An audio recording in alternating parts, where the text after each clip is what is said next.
Yeah, of course you're buying. I feel like that window's past, though. Like now that he's about to come back, that discount window is pretty much past. People want like that like, hey, this is what you're getting for him. He's gonna give you 30 points per week. There could still be people out there that are worried that, hey, this is a double Achilles issue, and I want to get out from underneath this 29-year-old running back now while he still holds value. So you might still get some sort of discount there, and that's the scenario where I'm buying a Christian McCaffrey. I'm not buying him if somebody overvalues him at all. And obviously the CJ Stroud stuff, I think he's somebody that we talked about as far as came in and looked really, really good his first year, has struggled a little bit this year to kind of maintain the consistency that we were used to.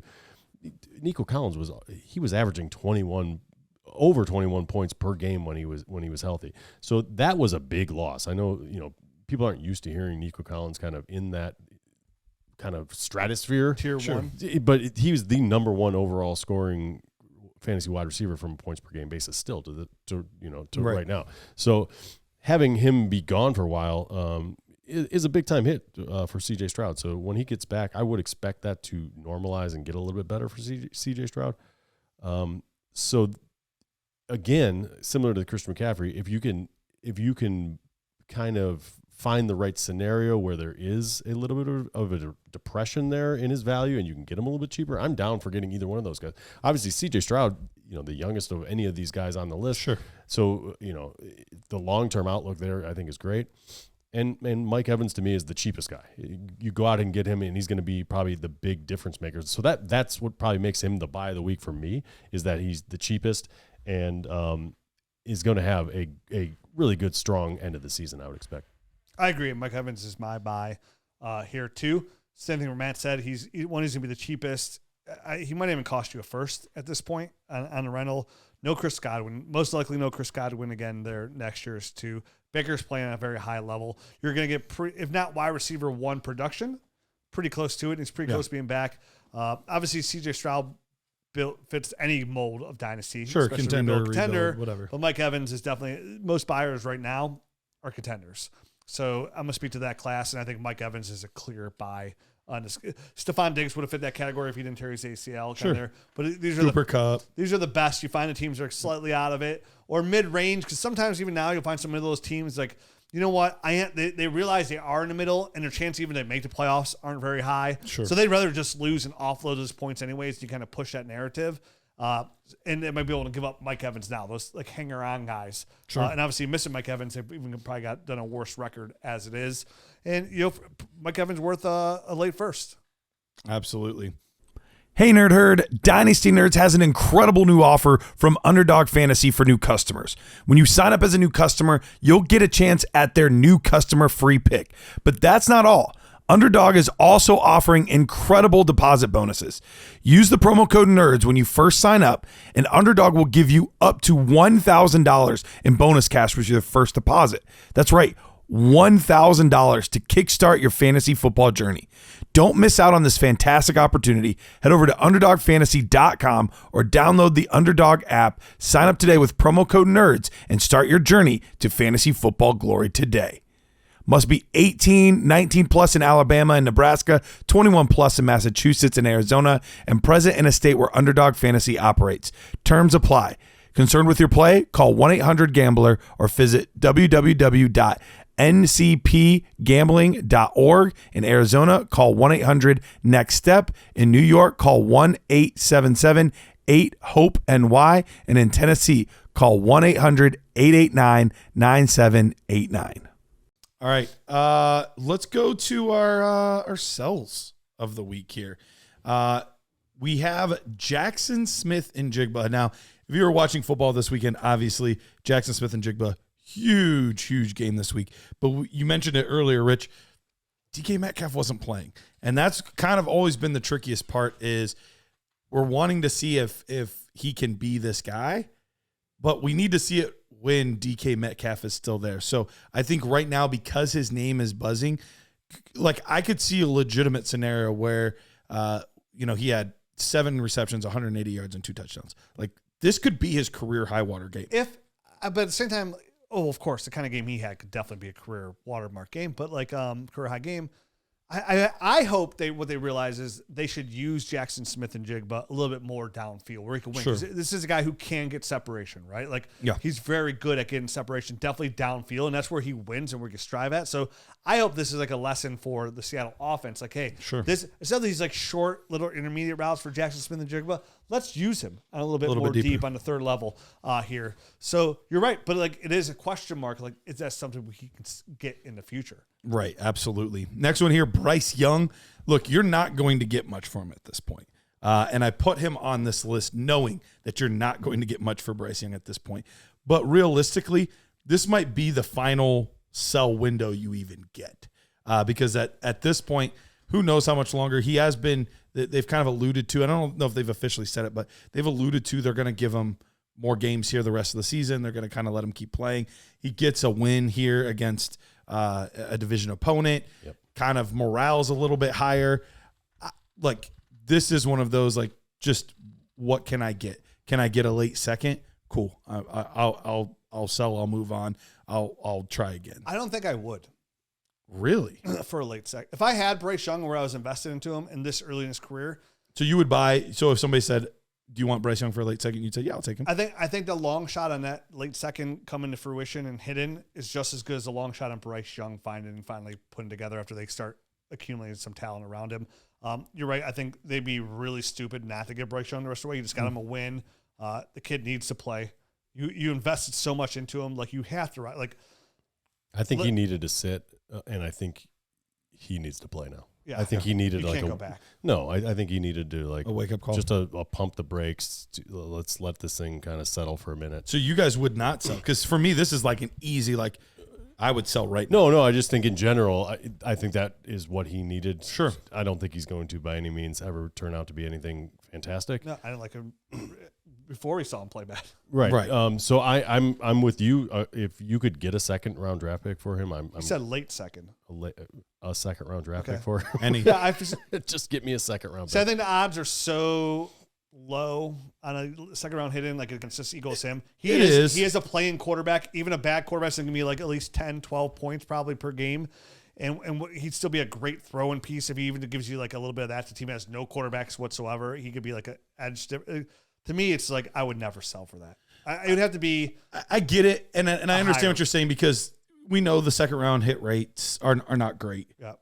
But for me, I've already seen enough to know where it's like, let's even say he does get another job. Do I ever think that I'm going to feel confident starting him? That just feels so grossly. Felt that way about Geno Smith. Just hold on, just 1 second here. Last year's second round draft picks from our Superflex draft. Lad McConkey. Oh, give me pick 2-9 to 2-12 late. 2-9. Not second. High second. I'm doing Marshawn sure. Lloyd, Jalen Wright, Roman Wilson, and Blake Corum. I'd rather just hold on. I mean, maybe Jalen Wright would maybe tickle my I pickle. would take Jalen Wright. I would take Jalen Wright. That's for about. sure. I mean, and nobody else there. I'm not Roman Wilson. We haven't even seen Lloyd. I mean, he could. Fair. You know what I mean? Like, we haven't seen that guy. Roman Wilson, we haven't seen. Yeah, but. And Blake Corum has been a backup. Not saying it's not a fair trade. I'm just saying I'd rather You'd just rather sit just on the hold number him. one overall pick, Bryce Young, and hope like even if they moved, like say they drafted a guy number one overall, like that might be the best thing for Bryce Young. If like they drafted, say they have the number one pick, they take Cam Ward. That could be the absolute best thing possible, kind of like the Baker Mayfield effect, where like Bryce Young leaves, goes to an offense that like it can work with Bryce Young, and maybe can flip around. Again, do I think he'd be great? No. Do I think he'd be potentially like just okay in the right offense?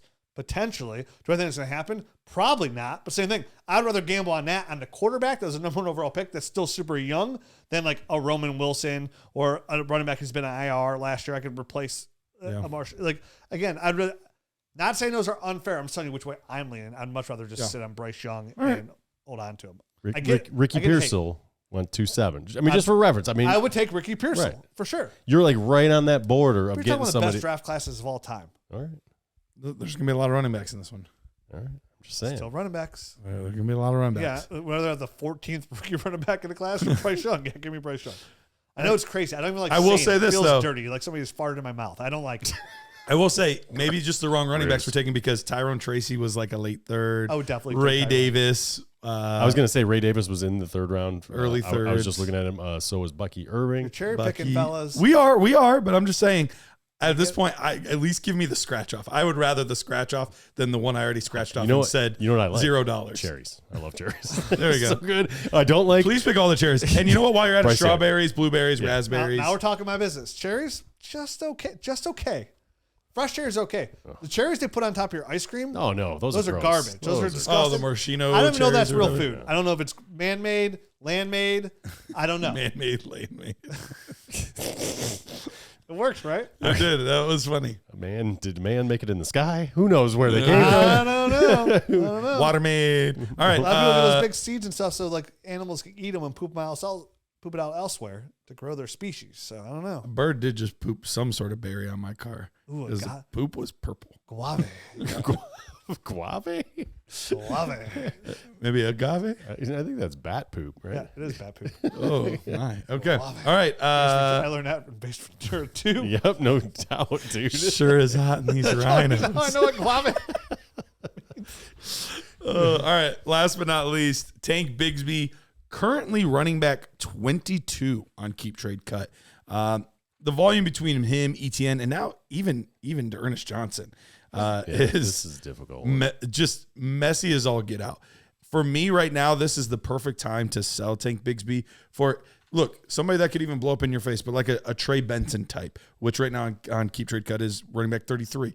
Give me somebody that at least has a chance to take a job over at some point versus a guy that I don't think is going to ever take a job over at this point. So I think it's a good time to sell high on Tank Bigsby. Could it be a short fuse firecracker? Possibly.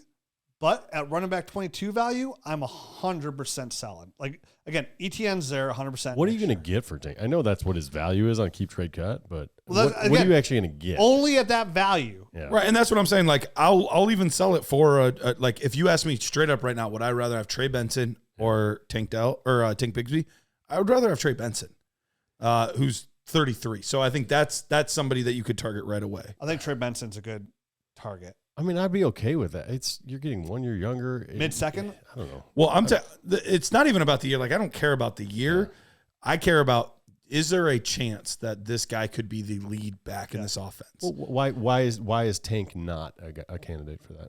Because of Travis Etienne. He's got a whole nother year after this year. Who's in basically the last year? No, because he's got a fourth. Did they pick up the? Yeah, they picked up the fifth year option. We've had this conversation 15 times. I cannot remember everything we talk about. They picked up the fifth year option. We talk a lot, Rich. We do talk a lot. So the next 2 years, I mean, he's at least dealing with Etienne, if not more. But is he? I mean, this feels like a situation where a coaching staff turnover could be very potential in the offseason. It could. And at that point, I mean, sure, Etienne's there and they're paying him, but so is Tank Dell. I mean, Tank Bigsby. I did that earlier too. Yeah. Damn these tanks. Too many tanks. Too many tanks. Not enough missiles. But anyway, I mean, who's to say that he my kid missile. Too many tanks, not enough missiles. Missile, get in there. Got a couple of those missiles later on. Well, there was Rocket Ishmael. I mean, hey, there you go. There you go, basically. Anyway, for me, I'm just looking at somebody that I think has a higher ceiling, is basically because at this point, I can't really trust to put Tank Bigsby in my lineup. But I think that's the hardest part for me is it is I don't know when it's a Tank Bigsby week and when it's not a Tank Bigsby. Sans injury to, I mean, if Etienne gets re-injured, I think he's the top. Oh, yeah, and Ernest Johnson is the backup. Absolutely, I mean, if there's an injury, for sure. Ernest Johnson's just kind of good enough to be annoying. He's not like a real concern of mine. He's just there getting carries. Right, he's just making it annoying. Yeah. But every time I keep seeing, like, each week they keep giving Trey Benson, like, a little bit here and there, and then he, like, 18-yard screen pass, 12-yard rush. Like, he keeps showing that he can do some of these things, but Conner's just been good. Like, there's just no reason to move on from James Conner. And so it's one of those things where it's probably not till next year, but I would rather get a little bit ahead of the curve. I was just sitting there thinking, as you guys were talking back and forth and I wasn't really listening, I was looking at these names and I was like, yeah, Matt makes some good points about Tank. I just made some very good, better points about Bryce Young. And I'm not selling Jaxon Smith-Njigba, but like, so who would be my sell of the week? And all right, who's your sell? Name popped in my head. Tony Pollard. Okay. You know, right now he's a product of getting definitely with Tajay Spears being hurt. Yep. He's getting a lot of carries. Okay. And when you watch him play, like he's not very efficient. Doesn't really look that great, but he's getting a ton of carries, so there's some production here too. Sure. For me, the more I was thinking about it, I was like, man, there's a guy I can get out from under right now, probably good value. Like I give my second and Tony Pollard to get your first kind of guy. Tony Pollard. Like I feel like Tajay Spears would be a buy, Tony Pollard to sell. Like I just don't. Yeah, no, Tony Pollard is the epitome of a 2 to 3 year window running. Can't believe I did the same thing. I genuinely thought that was real too. Like, Yeah, so it wasn't even did. kind of like I 2 years genuinely earlier. thought that. Yeah. I can't believe I didn't The realize same exact thing. I didn't realize the spelling that you were using for epitome was the same as epitome. I can't spell either. I knew exactly what he meant right out the gate because it was the definition he was looking for, and it's the same. He was like, I remember that definition. I looked it up too. Mistake that I made when I used that at one time. I go to epitome, and I was like, you guys were like epitome. I'm like, I am stupid. Yes, that's exactly what I mean. He fought it back though. He gave the definition. He's like, It's more dumb if you do it again. Anyway, he's the doubling down. He's the epitome. She talks weird. She can't say any of the words right. Oh man. Okay, Anyway. so Tony Pollard, he's the epitome of a 2 to 3 year window. Who's in year 4? You know what I mean? Yeah. Like he just he's not the long term. Like I am 100. Like almost sell. Like if I would settle for a second, if I can get it, if I'm not contending, but I would really try to find a way. Hey, Here's some potential trades right now. give it to me. ETN and a fourth for Pollard. Okay, I'll definitely take ETN over Pollard. Yeah, Okay. for sure. It's close for me because ETN's just not giving me anything. I don't love ETN, but I just think his value is higher. And Yes. you could No, get more. I could flip a coin on that one. Here's one I like though. Xavier Leggett and a fourth for Pollard. I take Leggett Leggett. easily. I would take Leggett And those all day long. those on are probably better when except trying to get a first. Like, if there's any rookies that you like that were later picks, like Leggett falls in that category. Sure. Ricky Worthy. Pearsall falls in that category. Maybe there's a dip on Worthy. I just got Worthy in the league for in the Air Force League for Meeks. because he's struggling and he's not helping people win championships right I got Worthy and a first. 14-man league, he's a contender, so it's almost a high second. But I got Worthy and a first for Alvin Kamara, a league where I'm not contending. So, like those kind of players like fall perfectly for Pollard. Like some of those running backs, like maybe even if you like a guy like Trey Benson pretty high, maybe you get Trey Benson like a third or Trey Benson a second for a guy like Tony Pollard.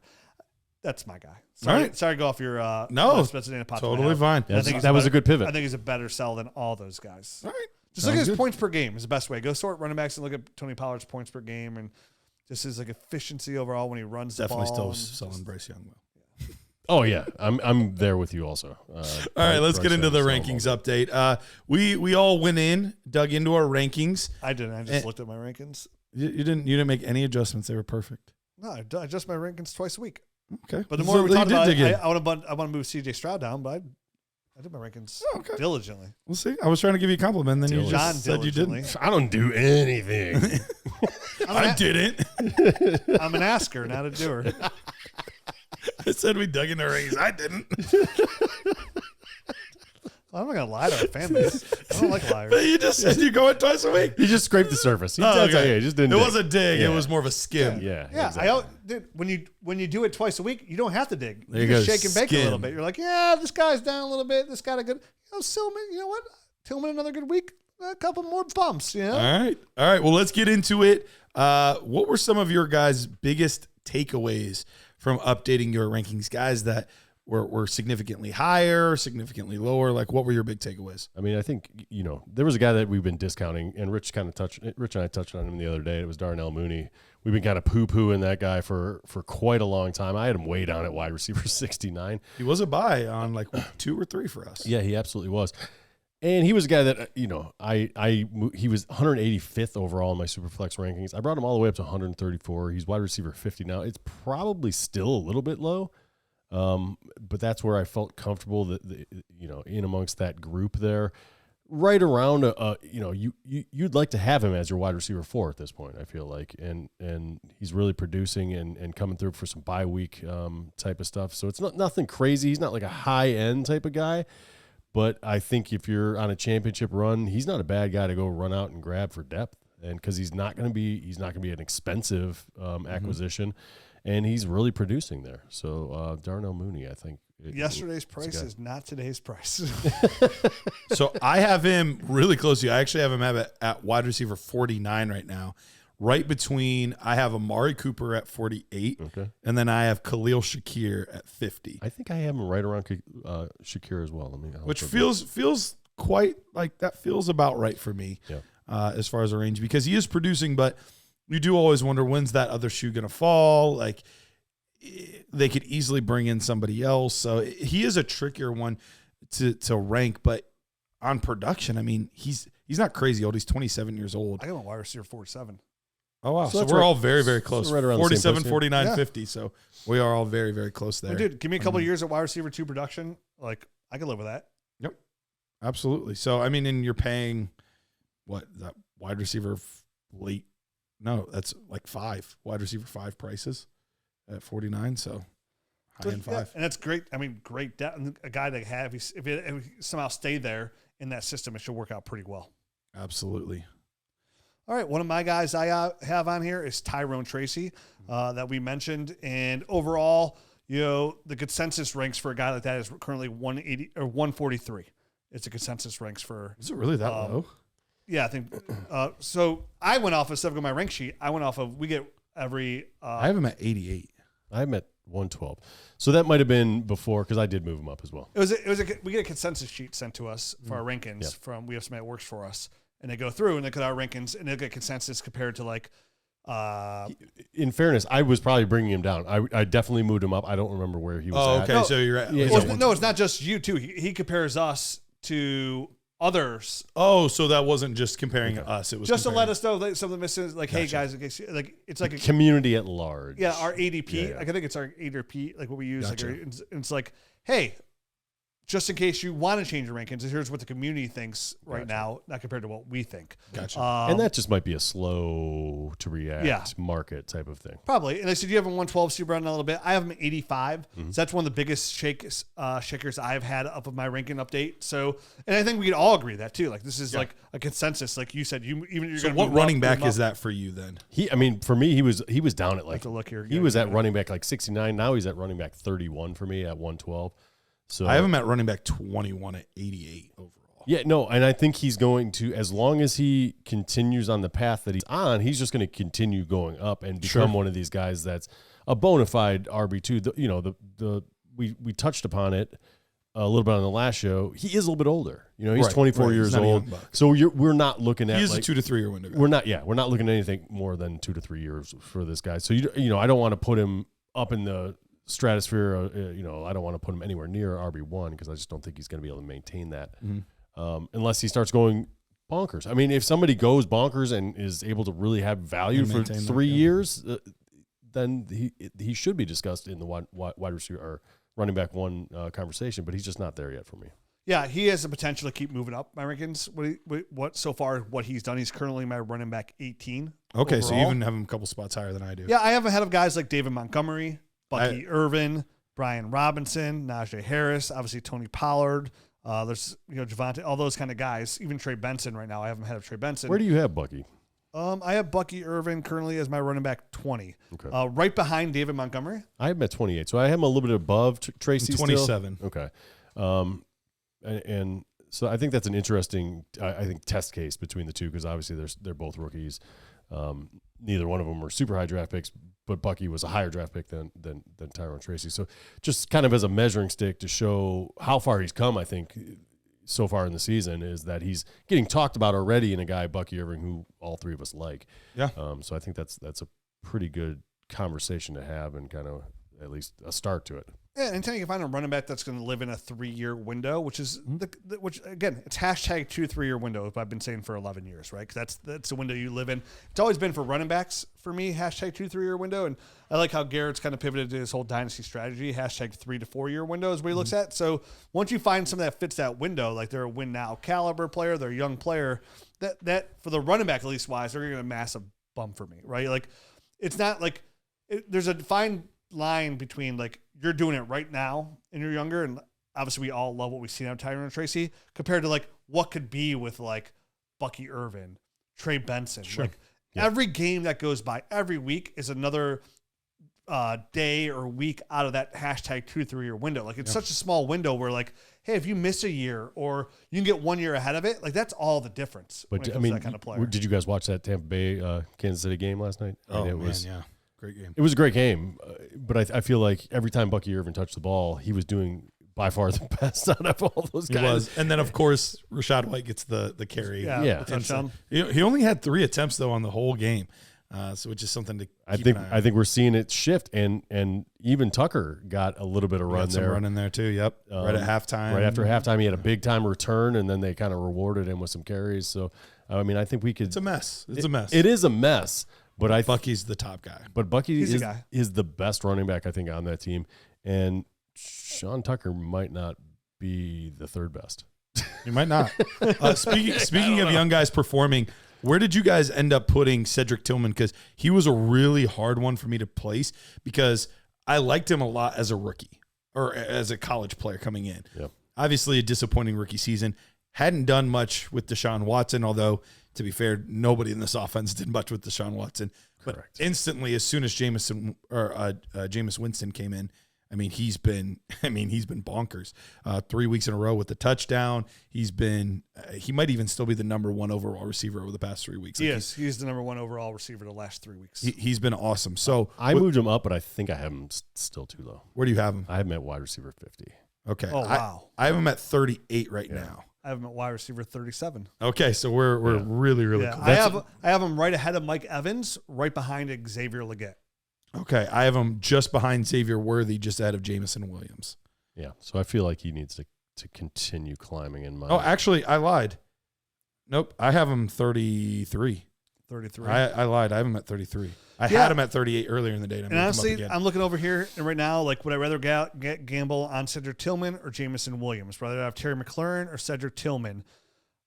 Would I rather have Michael Pittman or Cedric Tillman? I think in this conversation, I'm going to move Cedric Tillman up. The guys I have just behind him are Jameson Williams, Jordan Addison, Xavier Legette, Devontae Adams. So those are the guys directly behind him. Directly ahead of him, I have Xavier Worthy, Terry McLaurin, which is one I'm considering moving back, but he's just been so freaking good this year.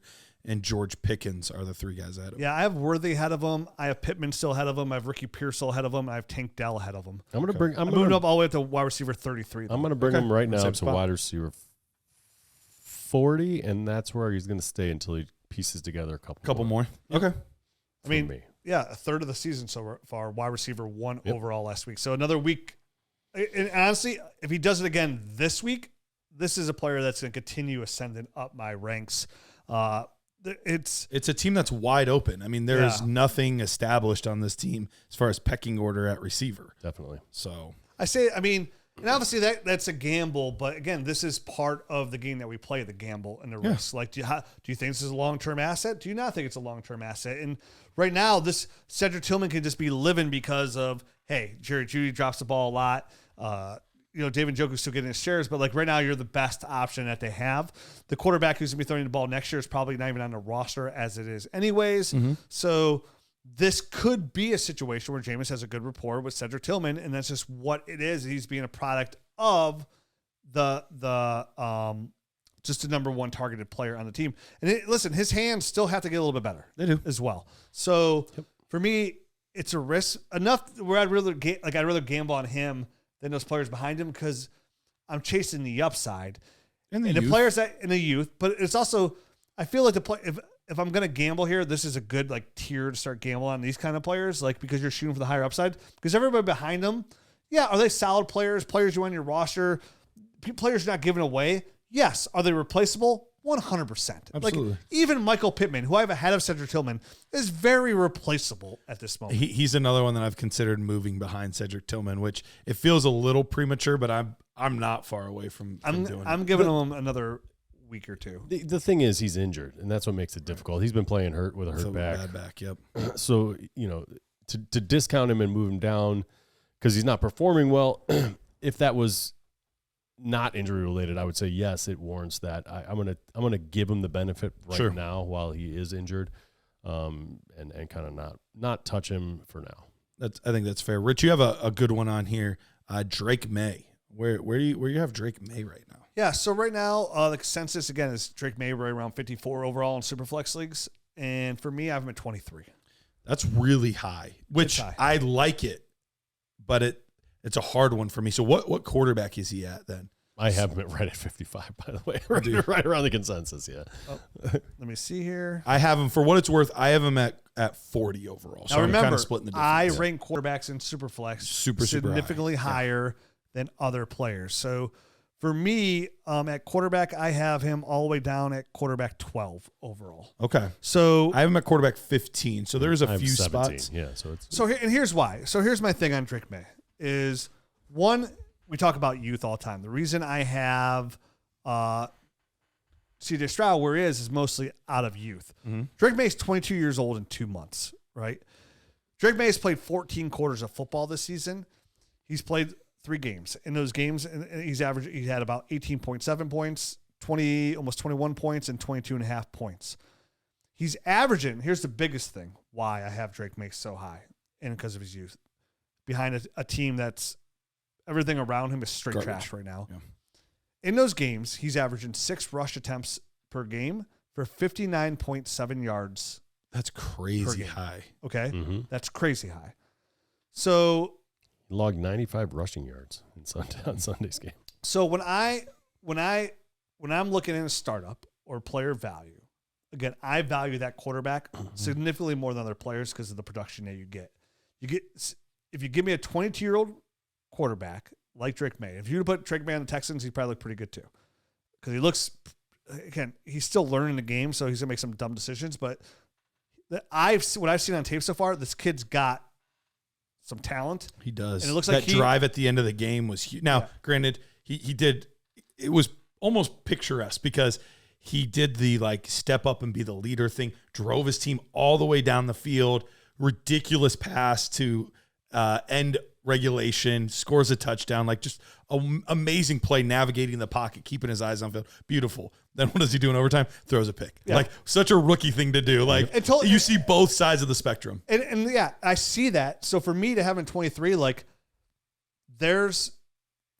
I see is I see a nice floor for the draft capital investment and how all this team has to build around him. And then that rushing upside to him at 22 years old, his ceiling is significantly higher than CJ Stroud's. His ceiling. I would agree with that. Significantly higher than CJ Stroud's.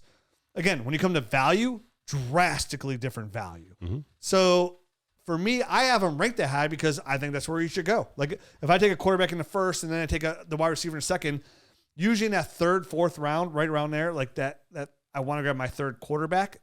And usually I like to be a young guy with high upside because he's my quarterback too. I think Drake Maye falls in that category for me. I think he's an ascendant value. And listen, when I do my ranks and what's set, I'm not looking for what's fair value when everybody else thinks and this isn't ADP. How far can I push it? I put where I think that player should be valued. Yeah. And for the upside of Drake Maye and what he brings to the table and the floor that I see with him, which looks like with that rushing ability, you're looking at almost 20 points per game.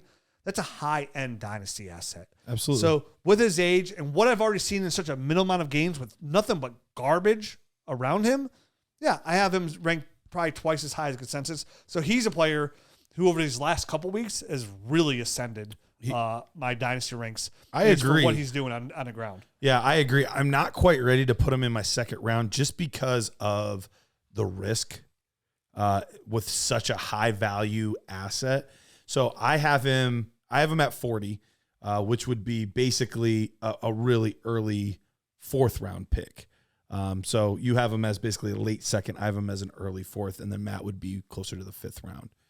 And you know what? As I adjust my overall ranks here, I am putting Garrett Wilson ahead of him. So I'd put him down to closer to a third rounder. Yeah, high third round. Because where do you have Garrett? I have him at 40. I'm sorry. Where do you have Garrett Wilson? Oh, sorry. That is confusing. That was confusing. My bad. Where do you have Garrett Wilson, Rich? I have Garrett Wilson currently at 23. I'm also moving Drake London ahead of Drake Maye. At 23? Ooh, Yeah, maybe. All right, this is a good talking point because maybe I'm too high on Garrett Wilson then. This is super flex. I have to move him up because I would take him ahead of somebody. I have him right at 23 in Superflex. That's where I have him. I have. He's my wide receiver 9 right there. Where? What wide receiver do you have him? He's my wide receiver 8. Okay. I just have all these quarterbacks ahead of these guys. Yeah. That's why. I do have a lot of quarterbacks up there, but I have Garrett Wilson at wide receiver 6. I love this kind of top tier, but I have him at number 12 right now. Okay. So I have him as the last pick of the first round. Do you have him above A.J. Brown, Jaylen Waddle? Yes. What about an Amon-Ra St. Brown? You got him above him? So here's the guys ahead of Garrett Wilson. He's at wide receiver 6. So I have Jefferson, CD, Amon-Ra, and then I have Malik and Jamar Chase. Then I have Garrett Wilson at 6, and then Marvin Harrison at 7. Okay. So I have Nico Harrison. Collins one ahead of him. You have Nico Collins ahead of Garrett Wilson. I can understand that. I have But Nico at to 8. be fair, I have Nico at 8. you're splitting hairs. Same class, right? I think they're even the same class. The big thing is I have Bijan, Bryce, Achane ahead of him. And then I have Burrow, Mahomes, and Kyler Murray ahead of him. Okay. All right. Yeah, that's a tough one here for me because I could see Garrett Wilson being like, I can't see me moving him up anymore. I could still see me moving him down a few spots. So this is probably the highest I would have it. I love what I've seen out of him. Oh, me too. I mean, Yeah. He just looks like he's finally ascended into that tier that we've been waiting I for. have him, I think, too low at 23 as well, at wide receiver 9. I'm trying to figure out who I definitely want to put him above Waddle, who I don't have him above right now. Okay, so that was my next question. So let's talk about Waddle after you're done with this because Wait, Garrett Wilson over Waddle? Yes. Oh, easily. I moved Waddle down a bunch, Yeah. but I'm curious if I moved him down too far. So, yeah. So that's who I got. I mean, I have him, and then it's Amon-Ra and A.J. Brown. So I don't know how much, and then Malik Neighbors. Like, I don't know how much higher I can really go. I don't want to put him above Amon. No, I didn't. But maybe Amon-Ra sense. belongs above A.J. Brown because there's a 2-year difference. Oh, I there. definitely have him above 8. And I did not have that previously. So I think I need to adjust Amon-Ra up so then I can bring Garrett Wilson right below him so I can make him then my wide receiver 6. I have A.J. Brown as my wide receiver 12. You have him at 12. I have him at 32 overall. 9. I have him at 9. And he'll end up being right around 9 then when I'm done, I think. Or no, it'll be 8. I have Jaden Reed, Brian Thomas, Drake London, and Garrett Wilson ahead of him. Okay, so let's go to Same Jaylen tier Waddle though. real Like quick. I would tier those guys together. So if you like it, like I'm not going to argue the point. Nico Just- and all those guys. I'd rather just get a little bit younger with those guys. That's what it really boils down to. Nope, makes perfect sense. Let's go to Waddle because he's been rough even with Tua back. It almost seems like Achane has been taking a lot of the targets Yeah, I agree. that Waddle used to get. I moved him all the way down to wide receiver 25, and that puts him at 54 overall. Wow. All right. Where do you guys have him? Wide receiver 20. Okay. We're around 47 I want overall. him. Okay. Yeah. I'm going to put him down at 36 right now. He's going to be wide receiver 16. It is a little bit of a lull, and he'll continue to drop, but I'm not going to stone him yet. It's tough. Like he's just in this tier of either older receivers that are productive, but running out of years a little bit, or younger guys that are still proving it, but maybe aren't fully established. Like he's kind of in a bunch of tier of guys like that. Like right now, I'm asking myself, like Jaylen Waddle, or would I rather Jaxon Smith-Njigba? Would I rather Jaylen Waddle, or would I rather Ladd McConkey? Would I rather? That's a good one. Like these guys are all very close for me right now.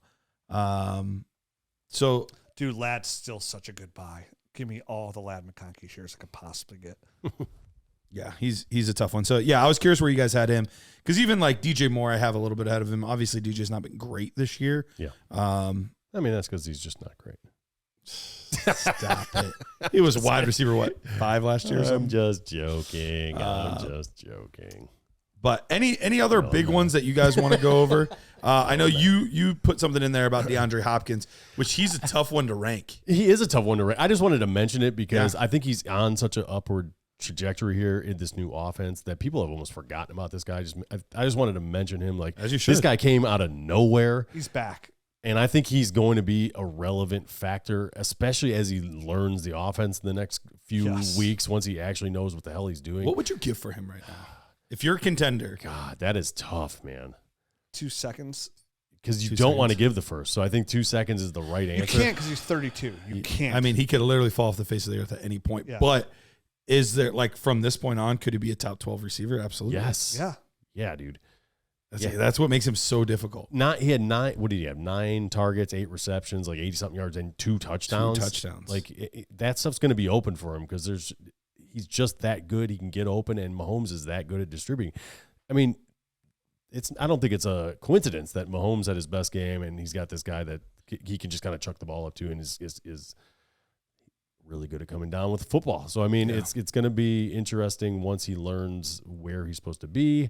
Because there was one target where they just misread it, or he didn't see what was going on. He didn't know what he was supposed to do. There was a miscommunication.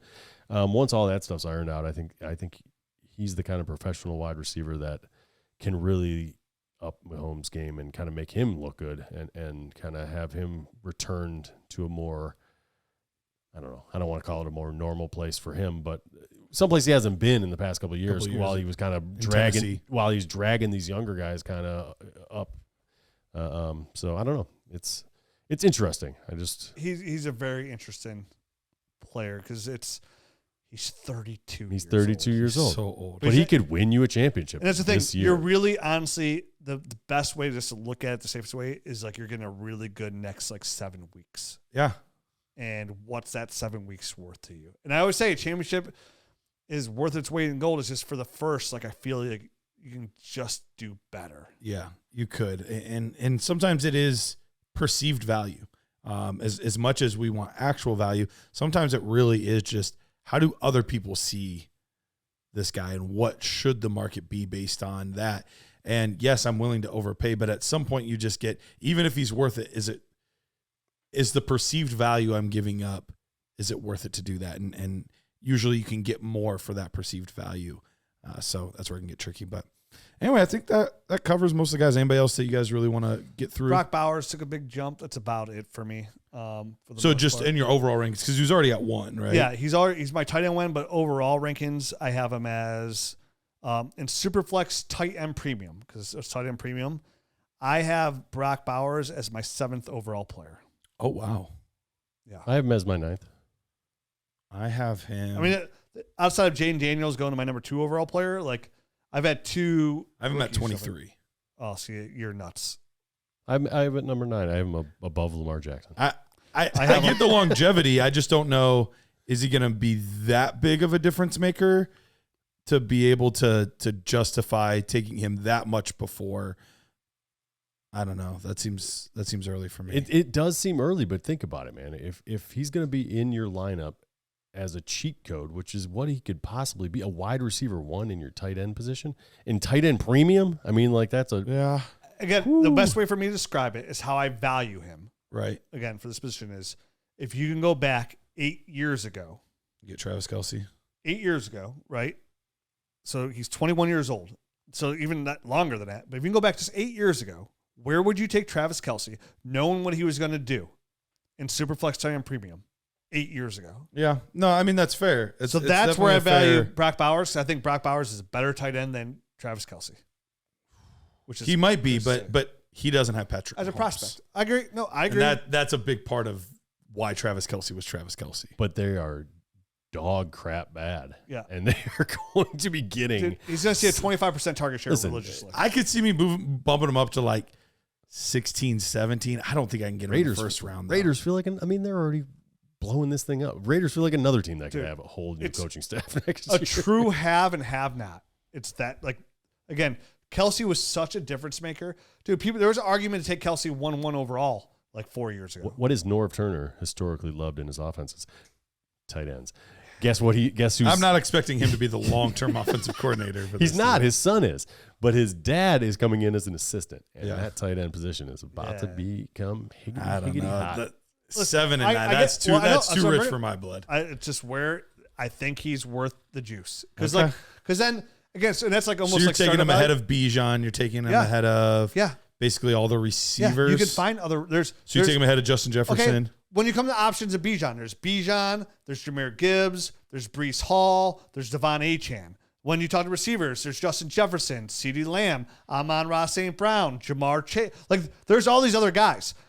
At tight end, there's Brock Bowers and nobody else in that tier. I think I actually have Bijan higher than that. I think I have him at Just 7. my opinion. Yeah, I'm at 7. Yeah. But listen, like if you trade, like if you wanted Brock Bowers in Superflex tight end premium, you're giving me Bijan. So I'm not gonna listen. I'm not arguing like that. You're wrong. I'm just saying that's. It would be different if he. I'm a tight end slut, Garrett. Okay. It would be. I need it. It would be different if he was already that guy averaging like 17, 18 points a game. Then I think I could get there because like, yeah, if he can maintain this, but he's averaging 14 points a game, which is in tight end solid. No, just in regular. That's not tight end premium though. Well, I Well, get that's what that. we're talking. But We're talking tight end premiums. But all the other guys bump up in tight end premium too. They are averaging more. I'm just saying, I can't do the math that quickly on fantasy pros. Right, no. But he's only averaging, he's averaging less than George Kittle. He's averaging less than a point more than McBride. He's averaging about 2 more than Otten and Kelsey. He's doing well. It's just not crazy. I'm crazy in love with tight ends, and I would want. I just I don't want to miss out. Sure, I get you. Like it's just my tier. So like if I'm in a tier, I'm looking. I'm like, you know what? Would I rather have same thing? Would I rather have like Lamar? So is he ahead of all the receivers then too? But in tight end premium, there's a 17 catch difference between Brock Bowers and George Kittle. Sure. So that's where you get that extra bump. That you know what I mean? Of a bump. Yep. In tight end premium. In tight end premium, more. Yeah. Right. So like for me, yeah, I have all the receivers ahead of them. No, I don't. Maybe not. Anyways, it just comes down to like, would I rather have like Lamar Jackson and Trey McBride, or would I rather have Brock Bowers and the next quarter, like not Jaden, he wouldn't be there, but like another quarterback. K-Dot and tight end 3, by the way. Yeah, he's been bonkers these past few weeks.